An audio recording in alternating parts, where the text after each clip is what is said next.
Viewers, বাগানে spray দিতে আসছিলাম, বৃষ্টির কারণে স্প্রে দিতে পারতেছি না।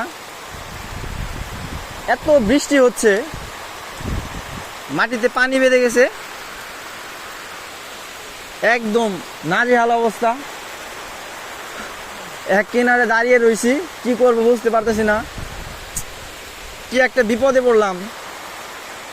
ভাবছিলাম আজকে ওয়েদারটা অনেক ভালো থাকবে, আকাশটা একটু মেঘলা মেঘলা, স্প্রেটা দিলে কাজে লাগবে। তা দেখি উল্টো হলো। আসলে আল্লাহ যা করে ভালোর জন্যই করে।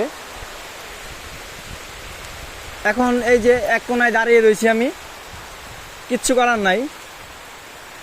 দেখতে পাচ্ছেন একদম বৃষ্টিতে চারপাশ থই থই করতেছে। যাক আলহামদুলিল্লাহ, আল্লাহ যা করে ভালোর জন্যই করে। বাট আমার তো স্প্রে ওষুধ মেশানো আছে, এগুলো তো স্প্রে করতে হবে। এখন কি যে করি, পুরা ভিজে যাচ্ছি।